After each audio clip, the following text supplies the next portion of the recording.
नमस्कार, तुमच्या सर्वांचं माझ्या चॅनलवरती स्वागत आहे। तर आज आहे माझी भाऊबीज आणि सगळे भाऊ माझ्याकडे आलेले आहेत। तर आता मी त्यांना ओवाळणार आहे। ते इकडे अभिनव आहे। आता अभिनव त्याच्या दीदीबद्दल काहीतरी तुम्हाला चांगलं सांगणार आहे। त्याची दीदी कशी आहे, काय त्याला त्याच्यावरती प्रेम करते का नाही, त्याला माया लावते का नाही, हे सगळं सांगणार आहे। तर तुम्ही त्याचं आता ऐकून घ्या। तू सांग अभिनव। हां, दीदी हॉस्पिटलला गेली होती, ॲडमिट होती। हां, आणि ना दाजी तिची हेअरबँड लावत होता। ते तू रील्स मध्ये सांगितलं, पण रिअल मध्ये म्हणजे मी तेव्हा आजारी होते हे खरे। त्याचा व्हिडिओ पाहिला तर सांगतोय। पण दीदी तुला कशी वाटते, काय ह्याच्या छान वाटते? मग दीदी तू दीदीला माया लावतो जास्त? हां, नाही लावत? मग कोणाला लावतो सगळं जास्त माया? कोणाला लावतो मग? कबदाला। ओके, म्हणजे ह्याच्या भावावरती जास्त प्रेम आहे, बहिणीवरती नाही।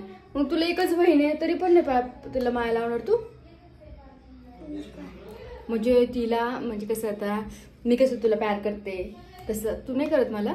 करतो। मग तिची देत चल लवकर। थँक्यू। चला फोटो काढूया चला आपण। बॉबीच होती म्हटल्यानंतर वहिनीला पण बोलवलं भावाबरोबर। आणि वहिनी आल्यालाच वहिनीच्या दिरानं वहिनीला एक सांगितलेलं की वहिनी नॉनव्हेज आज तुम्ही बनवा, दीदीला काही खात नाही ती, तिला चांगलं बनवता येत नाही आहे, तुम्ही टेस्टी बनवता। मग काय वहिनीनं बनवायची सुरुवात केली। वहिनीला वाटलं एवढं चांगलं आता कॉम्प्लिमेंट भेटले तर चला आज छान बनवूया। तर खरंच तिने खूप छान बनवलं होतं, सुक्कं आणि रस्सा भाजी दोन्ही पण खूप छान झालं होतं। सगळ्यांना तिला संदीप हॉटेलसारखं जेवण झालं अशी एक कॉम्प्लिमेंट पण दिली। तर चला, बहीण भावाचं नातं खरंच खूप स्पेशल असतं आणि त्याच्यामुळेच हा भाऊबीजीचा सण एक साजरा केला जातो, जिथे की सगळे बहीण आणि भाऊ एकत्र येतील आणि त्यांचं पुन्हा एकदा, कारण की आजचं हे धावपळीचं जग, आता ह्या सणाची तर खूपच गरज आहे। कारण ह्या सणानिमित्त तरी बहीण भावाच्या घरी जाते किंवा भाऊ बहिणीच्या घरी येतात, तेवढंच एकदम गोळ्यामेळ्यानं सगळेजण राहतात। माझं असं नाही आहे, मी माझ्या भावांकडे तर सारखी जात असते, तुम्हाला तर माझ्या व्हिडिओमध्ये दिसतच असेल आणि मी किती कनेक्ट आहे त्यांच्यासोबत। पण आत्ता मी काल परवाच एक जणाचं ऐकलं की आजकाल बहिणी भावांना 10-10, 12-12 वर्ष भेटतसुद्धा नाही येतात, खूप सगळ्यांचे वाद वगैरे चालू असतात। तर मला एवढं सांगायचं की लाईफ एकदाच आहे, आपल्या माणसांशी चांगलं राहा, भावांना बहिणींना सगळ्यांना, कारण हेच ते लोक असतात ते आपल्या टफ टाईममध्ये आपल्यासोबत असतात। आणि खरंच मी खूप ग्रेटफुल आहे की मला एवढे चांगले भाऊ आहेत, कारण ते खूप जीव माया माझ्यावरती लावतात। आणि साई जरी छोटा असला तरी तो पण खूप त्याला समजतं खूप काही गोष्टी। आणि तिघे तर मोठे आहेतच, ते माझ्यापेक्षा मोठे नाही येतं, पण हां आता बऱ्यापैकी ते मॅच्युअर पण झालेले आहेत। आणि मला माहिती नाही का, पण माझ्या एकाही भावाचं त्रासामध्ये असेल किंवा आजारी असेल किंवा काही झालं असेल तरी मला खूप दुःख होतं, कारण लहानपणापासून आम्ही खूप सोबत राहिलेलो आहेत। तुम्हाला खरं सांगायचं म्हणलं तर योगेशपेक्षाही मी प्रदीप, दीपक आणि साईसोबत जास्त कनेक्टेड आहे। कारण की जेव्हा आम्ही छोटे होतो तेव्हा काका आर्मीमध्ये होते, त्याच्यामुळं योगेश, ते दीपक आणि प्रदीप, आम्ही मामाकडेच असायचो, त्यामुळे सगळे एकत्र असल्यामुळे ना त्यांच्याबरोबर जास्त मी असं कनेक्ट होते। आणि साईबरोबर तुम्हाला माहीतच आहे, मी पुण्याला जेव्हा साई झाला तेव्हापासून मी मावशीकडे होते, जोपर्यंत तो 1 वर्षाचा होत नाही तोपर्यंत, त्याच्यामुळे त्याच्याशीही मी खूप कनेक्ट आहे, कारण तो लहानपणापासून मी त्याला पाहत आली आहे। आणि योगेशचं माझं कसं झालं की तो अक्कासोबत असायचा म्हणून ते एवढं बोलणं होत नाही, तरी पण सगळेच मला खरंच खूप चांगले माझे भाऊ आहेत आणि खूप चांगली फॅमिली आहे। आणि हा भाऊबीजीचा सण मला माझ्या भावासोबत सगळे भाऊ मिळून आज आम्ही सेलिब्रेट करतो आहे। आणि खरंच मला खूप भारी वाटते, कारण की प्रदीप कधी नसतो भाऊबीजीला आणि खूप वर्षानंतर मला वाटते की आम्ही भाऊबीज दोघेही सोबत मिळून सेलिब्रेट करत आहोत। इतर आम्ही तिघेच असतो, कधी तो दिवाळीला असतो किंवा मग बंधनाच्या दिवशी तो असतो इकडे, कधी नसतो पण मी त्याला राखी पाठवत असते। ह्यावेळेस माझी राखी त्याला पोहोचली नाही, खूप लेट पोहोचली, तरी पण माझं जे मनातलं प्रेम वगैरे किंवा माझा जो आशीर्वाद आहे तो प्रत्येक वेळेस त्याच्या पाठीशी असणार आहे, कारण की तो मोठा आहे सगळ्यांमध्ये, म्हणजे भावांमध्ये। ते चला,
आणि बहीण भावाचे नातं साजरं करणं सेलिब्रेट करण्यासाठी आपल्याला कोणत्याही सणाची गरज नसली पाहिजे पहिली तर. कारण की माझ्या भावाचं आणि माझं नातं तर असं आहे की प्रदीप जेव्हाही कधी येईल तेव्हा तो लगेच माझ्याकडे येतो. आणि आपण असं विचार करतो की प्रत्येक वेळेस बहिणीचं की भाऊ बदलला आहे माझं लग्न झाल्याच्या नंतर. असं काही नसतं, भावही बदलत नसतात, बहीणही लग्न झाल्यावर बदलत नसती. फक्त तिच्या ज्या प्रायोरिटीज असतात ते चेंज होतात. की लग्नाच्या अगोदर आपली माणसं इकडे असतात, लग्न झाल्यानंतर खूप जणांचं तिला पाहायचं असतं म्हणून कदाचित तिचं भावाकडे एवढं लक्ष जात नसेल. आणि भावाचंही त्या बाबतीत सेमच असेल की त्याचंही लग्न होतं, मग त्याची एक फॅमिली बनते, मग त्याचंही तो तिकडे लक्ष देत असेल. आता माझं एकाच भावाचं लग्न झालं आहे आणि माझे बाकीचे भावं जे आहेत ते अनमॅरिडच आहेत, त्याच्यामुळे मला एवढं अजून काही भासत नाही आहे. पण जे मी दुसऱ्यांचं ऐकत असते की भाऊ लग्न झाल्यावर माझा चेंज झाला आहे किंवा बहीण माझी लग्न झाल्यावर चेंज झाली, असं काही नाही आहे. फक्त प्रायोरिटीज बदलतात एवढं सांगायचं आहे.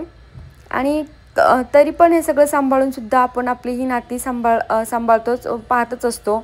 ते खूप महत्त्वाचं असतं. कारण की एक नातं जोडण्यासाठी आपण बाकीचे नाते तर कधी तोडू शकत नाही. कारण बहीण सासरी गेली तरी तिला माहेरचं किंवा आपल्या सगळ्या माणसांचं तेवढंच काळजी असते, त्यांची तेवढीच आपण मायाही करत असतो सर्वांचीच. तर माझं हे सेम तसंच आहे की माझं जेव्हापासून लग्न झालं तेव्हापासून मला भाऊ नाही माझ्या बोलत, पण माझी मावशी बोलत असते की तू लग्न झाल्यावरती चेंज झाली आहे, अगोदर तशी आमच्याबरोबर राहायची ते व्हायची, आता राहत नाही तू. तिला मी सांगत असते की आता काही नाही आहे गं, माझ्यासाठी तुम्ही तेवढेच महत्त्वाचे आहात, तेवढे तुम्ही अगोदर होता. फक्त आता की माझं लग्न झालं आहे आणि मला तिकडचंही पाहावं लागतं, त्याच्यामुळे मला तुझ्यासोबत जास्त राहता येत नाही, बोलता येत नाही आहे, बाकी काही नाही आहे. तर ती मला सारखं बोलत असते, ती अशाच मजाक मस्तीमध्ये बोलते, पण हे खरं आहे. मी आज जेव्हापासून माझं लग्न झालं तेव्हापासून मी माझ्या फॅमिलीसोबत जास्त राहत पण नाही आहे, इकडे जास्त माझं लक्ष असतं. कारण की आता खरंच खूप चेंज झालं असं वाटतं की लग्नानंतर. आणि अभिनव पाहता पाहता आता 6 वर्षाचा होईल फेब्रुवारीमध्ये.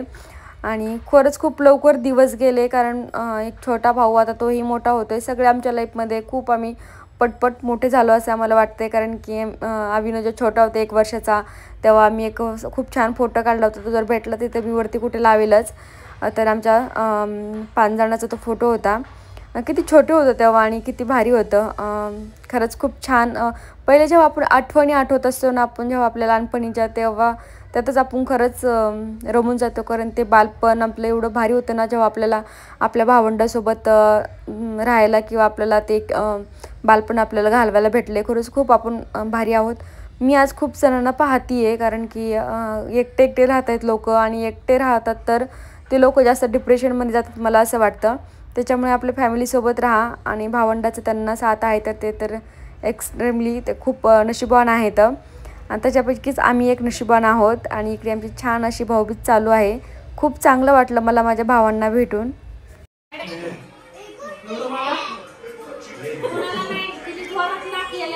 नाही आता आहे ना फोटो काढू आपण. आता आहे ना माझ्या ब्लॉग मध्ये बहिणीविषयी 4 शब्द चांगले बोलायचे. मला आधी बंद करा 1 मिनिट तुमची. बहिणीबद्दल काहीतरी बोलायचं, अरे ते काहीतरी सांगायचं. म्हणजे मी अगोदर बोलते तुमच्या चौघांबद्दल, आहे का नाही.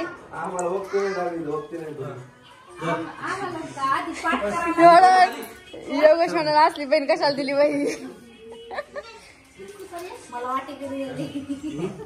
बाबा असलं वाटेकरी दिली असते, बहीण असं उलटी लग्न करून लावलंय, हाय का नाही.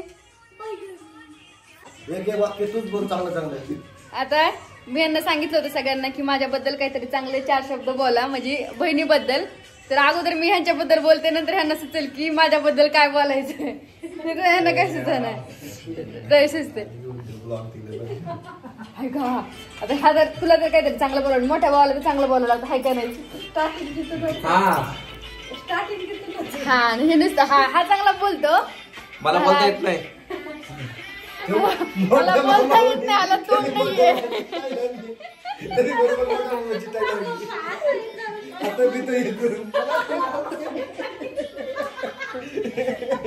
अभिनव सांग बोलते का. अभिनव बोलते, दीदी थांब. आता अभिनव इकडे. दीदी बद्दल काहीतरी चांगलं बोलायचं. दीदी कशी काय सांग बरं. पडलं काय केलं.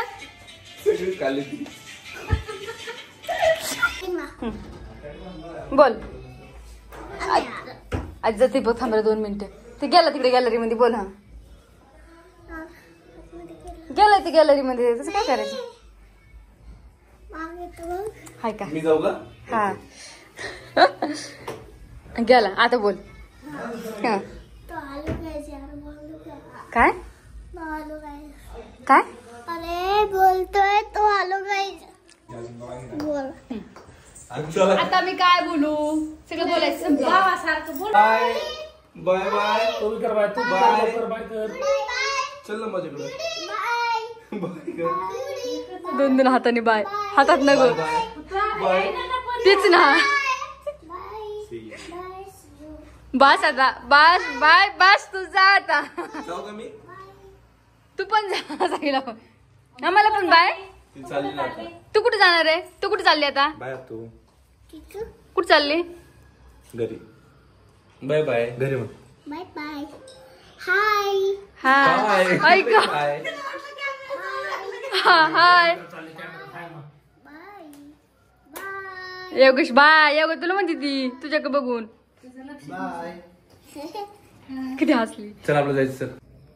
सो आता सर्वजण गेलेले आहेत आणि म्हणजे मावशी आणि दीपक प्रदीप. ते दीपक इथेच आहे. प्रदीप प्रियंका आणि पिऊ. साई पण यांच्यासोबत गेला. आता आम्ही सगळं आवरून गेले ते काम वगैरे. आता कंटाळा खूप आला आहे. कंटाळा काहीच काम केलं नाही तरी पण माहिती नाही. आता साडी वगैरे घातल्याच्या नंतर मला कंटाळा काय येतो. आणि माझ्या ब्लाऊज आणि मी कशी दिसत होते की कमेंट करून सांगा. मी स्वतःने आरी वर्क बनवलं आहे हातानं. तर चला असेच काहीतरी स्पेशल.